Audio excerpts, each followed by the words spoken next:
estar charlando un ratito con Ezequiel Orso, bueno, que nos trae un análisis de los anuncios del ministro de Economía, algo que nosotros hemos hecho aquí quizás desde nuestro desconocimiento de algunas cosas, ¿no? Y mencionando y también haciendo un poco, no sé si de futurología de lo que pudiera llegar a pasar en función de lo que hemos escuchado. Pero me parece que viene bien que el análisis lo haga Ezequiel, justamente, que tiene mucha más información que nosotros sobre la cuestión económica. Así que si te parece bien, Enzo, lo saludamos y lo sumamos también a esta charla. Ezequiel, ¿cómo andás? Buenas noches. ¿Qué tal? ¿Cómo están? ¿Cómo andan? Muy bien, gracias ante todo por estar nuevamente aquí, como bueno, en estas últimas semanas que hemos podido charlar con vos, y me parece que viene bien justamente en esta ocasión para que nos puedas clarificar un poquito todos estos anuncios que se llevaron a cabo en el día de ayer por la tarde, a cargo del nuevo ministro de Economía. Estamos hablando de Toto Caputo. Primero, creo que las medidas que veníamos hablando hace unas 2 semanas fueron tratando de hacer un poco de futurología hace 2 semanas de qué podíamos esperar en relación con las cosas que Milei vino diciendo en la campaña, con las que después dijo ya asumido. Bueno, creo que el pronóstico es bastante similar al que charlábamos, al que yo les decía. Hablábamos de la unificación del tipo de cambio con una gran probabilidad, es decir, llevar el dólar oficial a el valor del dólar ilegal, el dólar informal, por una creencia que tienen ellos en que el valor del paralelo es el valor que establece el mercado, cosa que no es cierto, digamos, porque el mercado de dinero no es un mercado típico y el mercado de divisas tampoco, por lo tanto no hay tal cosa como un intercambio de equilibrio, que es un poco lo que ellos piensan, sobre todo desde su matriz de pensamiento neoliberal, ¿no? Ellos piensan eso. Claro. Bueno, tengo un poco de retorno en el audio, ¿puede ser? No sé, a ver, ahora vamos a ver si nos pueden acomodar ahí un poquito el tema del retorno, porque no nos escucha bien, no nos está escuchando muy bien. Vamos a ver ahí si se mejora un poquito. Nosotros te escuchamos bien, pero ya veremos si nos vas escuchando mejor, nos irás diciendo. Bárbaro. Bueno, yo lo que les decía era que iba a haber una probable devaluación, efectivamente la hubo, que no estábamos en la situación que Macri asumió en el 2015, es decir, con una gran cantidad de reserva internacional del Banco Central, lo cual les iba a dificultar liberalizar el acceso a la divisa, es decir, que todo el mundo pueda comprar dólares en cualquier lado. No lo han hecho, siguen con el control de cambio porque efectivamente no hay dólares, lo cual no lo hacen porque no tienen la capacidad de hacerlo, porque si fuese por su deseo lo harían, ¿no? Pero eso tiene que ver, bueno, con otras cosas que no sé si viene en este momento debatirlas, pero bueno, la divisa norteamericana en Argentina se ha articulado como una especie de derecho humano que hay que cumplir con la población argentina, cuando la divisa es algo que tiene que administrar el Estado y solo el Estado la consigue. Sin embargo, esta devaluación tiene que ver, que se anunció ayer, tiene que ver con la disputa de los distintos actores alrededor de cómo fijar un tipo de cambio. Es decir, los distintos sectores económicos pelean por establecer un tipo de cambio que les genere mayor rentabilidad. Claro. Entonces, en función de qué sector gana esta pelea, va a ser quien pueda establecer la nueva forma de acumulación que se va a dar en el país. Entonces, depende del tipo de cambio, se puede dar una acumulación de capital que favorezca a la industria, que favorezca al sector agropecuario, que favorezca al sector financiero o que favorezca a los servicios. Entonces, a esa cuestión, ¿dónde vos fijas el tipo de cambio? Es una cuestión totalmente política. Si vos decís, yo quiero un modelo de país con industria, tenés que fijar un tipo de cambio. Si vos querés un país donde la cuestión esté traccionada por el sector agropecuario, tenés que fijar otro tipo de cambio. Y lo curioso es que son incompatibles. Y esa es una de las grandes tensiones que tiene Argentina, pero que en realidad tienen todos los países del mundo, Argentina la tiene porque está en constante disputa y en constante discusión en términos históricos, en un periodo que podríamos fechar desde los años 30, 1930, a la fecha, los distintos tipos de cambio y el tipo de cambio, si se quiere unificar, está en disputa. Esta disputa es histórica y la disputa muchas veces de las elecciones que tenemos en Argentina entre modelos liberales, modelos nacional popular industrialistas, disputan el tipo de cambio. ¿Cuál es el tipo de cambio que vamos a priorizar para fomentar qué modelo de acumulación? Claro. Dicho más sencillamente. Ujú. Bueno, El tipo de cambio que tenía el gobierno de Alberto Fernández, los gobiernos de Néstor Kirchner y Cristina Fernández de Kirchner, estaban articulados de tal manera que la industria pueda producir, pueda crecer. claro, Si la industria puede producir y puede crecer, las pymes también lo pueden hacer, el empleo industrial crece. Los salarios tienen posibilidad de crecer porque las industrias están ganando buenos ingresos porque el tipo de cambio los favorece. Entonces los salarios tienen la posibilidad de ser más altos. Si los salarios son más altos, se puede desarrollar el mercado interno nacional. claro. Ahora, si fijamos un tipo de cambio más similar al que hizo Mauricio Macri o al que están armando ahora, están apuntando a desarrollar un modelo donde la acumulación y la dinámica económica va a estar centrada en lo agropecuario, es decir, en los bienes primarios, y va a estar centrada en la finanza. Entonces, ese modelo lo que hace es que la industria no pueda subsistir, porque la incompatibilidad que yo les decía entre estos dos modelos es, si el tipo de cambio favorece a la industria, al agro le va bien, pero no ganan tanto dinero como ellos querrían, porque necesariamente el Estado tiene que aplicar retención. Es el modelo industrialista que genera más empleo, que genera pymes, que genera mejor distribución del ingreso. Claro. El otro modelo, el que fomenta la acumulación en el agro o en la finanza, lo que va a hacer es que la industria no puede sobrevivir a esos tipos de cambios para sostener la acumulación en el agro y la finanza, genera poco empleo, genera mucho desempleo y por lo tanto los salarios bajan. Claro. Ese modelo en Argentina siempre entró en crisis económica. No hay un momento en Argentina que no haya generado una crisis económica brutal. Y esto hay que decirlo con total claridad. Por eso, cuando yo hace 2 semanas, basada en la experiencia histórica de Argentina y de otros países, lo decía, lo que están pensando es una devaluación brutal para empobrecer a la gente, para destruir a la industria. Bueno, lo que viene ahora, no sabemos cuánto, hay que ver cómo lo gestionan, es una crisis brutal. Como Martínez de Oz, están haciendo, si ustedes vieron la tapa de los diarios, no se está circulando esta noticia que cuando vieron las imágenes de las tapas de los diarios cuando asume Martínez de Oz y anuncia las medidas el 2 de abril de 1976, Sí. son exactamente las mismas medidas que anunció Martínez de Oz, o en mayores rasgos muy similares. No hay prácticamente diferencia, ¿no? El modelo de Martínez II en 1981 termina con una crisis financiera brutal, una crisis bancaria, cierran bancos, los salarios tocan mínimos históricos como hacía por lo menos 40 años no tenían, y empieza a haber un proceso de cambio en el medio de la dictadura militar de quienes presidían el golpe.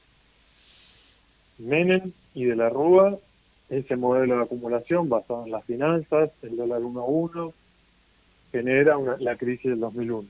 Claro. El gobierno de Macri genera una sucesión de crisis que hace que en el 2019 no pueda reelegir. De nuevo, bajando salarios, acumulando las finanzas, nos queda la deuda gigante con el Fondo Monetario Internacional, y ahora vamos a lo mismo.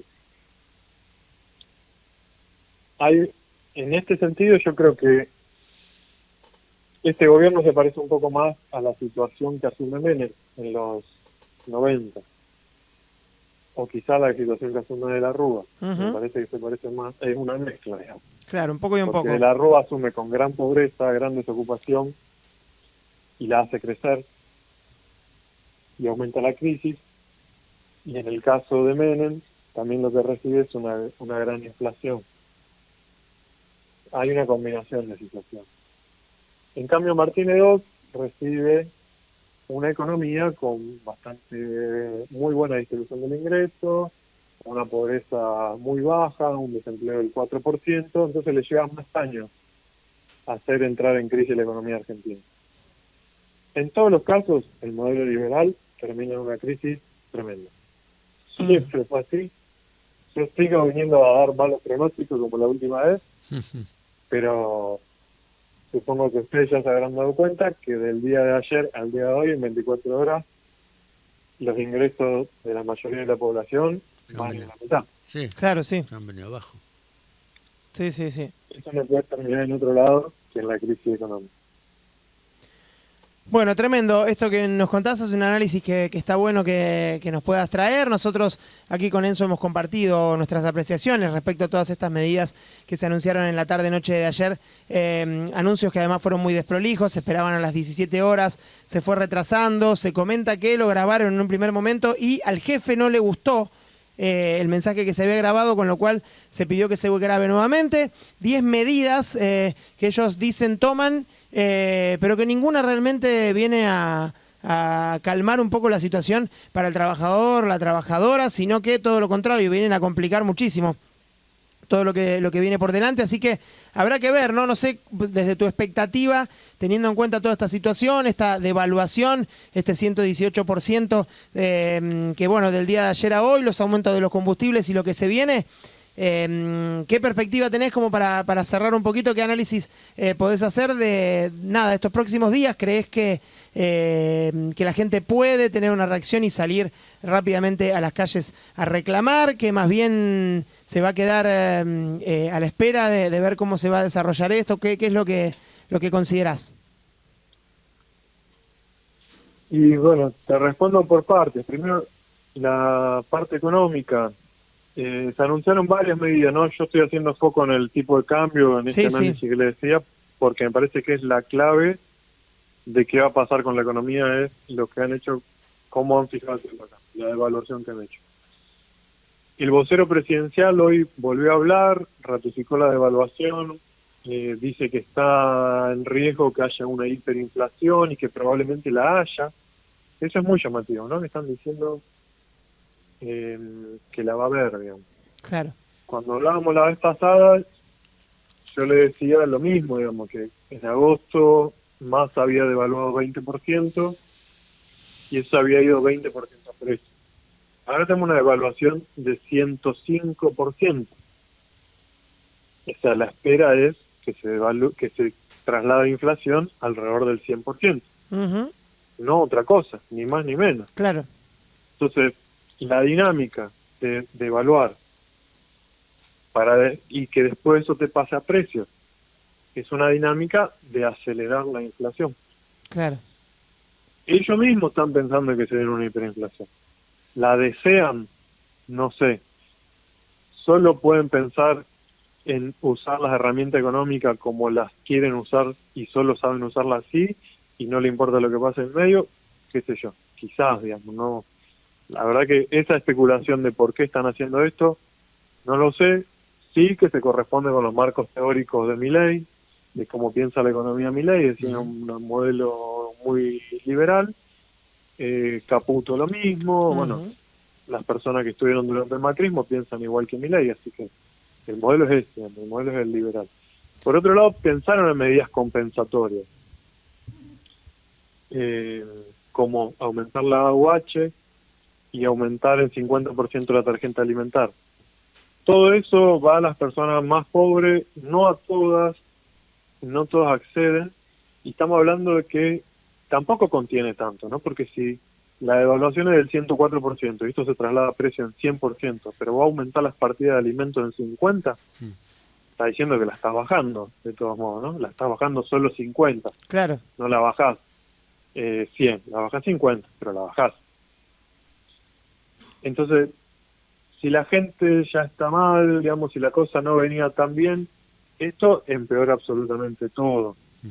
Y lo empeora de una manera tremenda. No estamos hablando de un aumento. Veníamos hablando hasta ahora nos quejábamos, ¿no?, del gobierno anterior porque había inflación mensual alta, del 10%, del 8%, alta.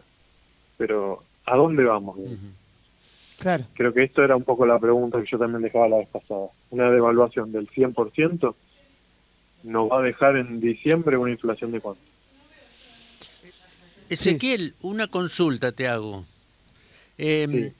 Una opinión sobre qué va a pasar con los jubilados, por ejemplo.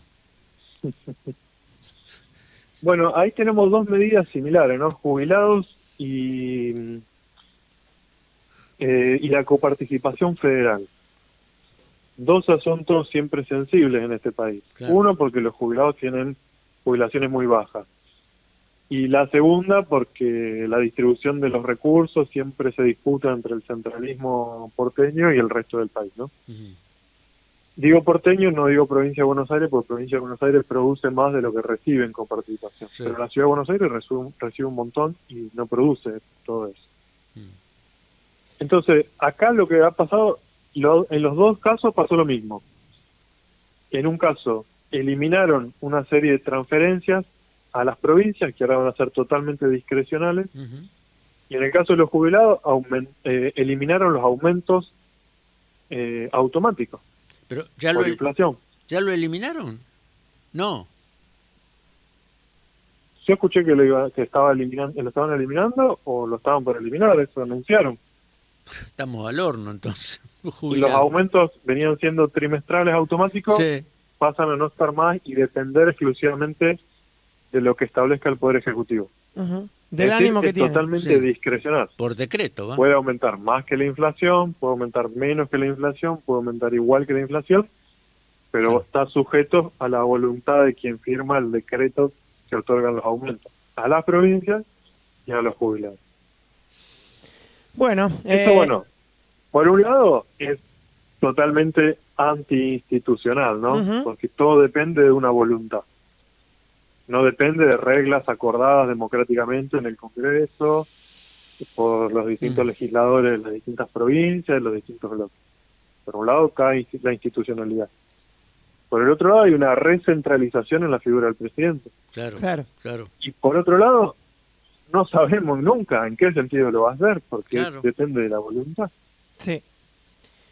El voluntarismo, al cual hace bastante mención este nuevo gobierno. Ezequiel, realmente agradecerte por el análisis que nos compartiste hoy. Es siempre muy importante y además clarificador para poder entender un poquito más todas estas medidas que se van anunciando en estos días, días complejos, y bueno, y seguramente seguiremos teniendo más informaciones en los próximos días. Nos queda un poquito más de una semana por delante aquí en el Hormiguero 2023, quizás. Si hay nuevos anuncios y tenemos la posibilidad de comunicarte la semana próxima, lo vamos a estar haciendo. Muchas gracias, como siempre. Sí, no dejemos de conversar. Yo creo que son momentos importantes para sostener los diálogos, pensar la situación colectivamente. Y bueno, vos hacías la pregunta política que no te la respondí, pero tenemos que ver qué vamos a hacer, digamos. Porque lo que pide el presidente es que soportemos algo peor a lo que veníamos soportando, lo dice así. Y bueno, no hay que comprar esa promesa, ¿no? De que suframos hoy porque mañana viene el beneficio. Eso nunca pasó, ya lo han pedido, no sucedió. Hay demostración histórica y científica que lo que están diciendo y lo que están haciendo no va a traer mejoras para el pueblo. Así que no compremos tampoco ese buzón. Claramente. Muchas gracias, Ezequiel. Un abrazo. Un abrazo. Hasta la próxima. Chau, chau.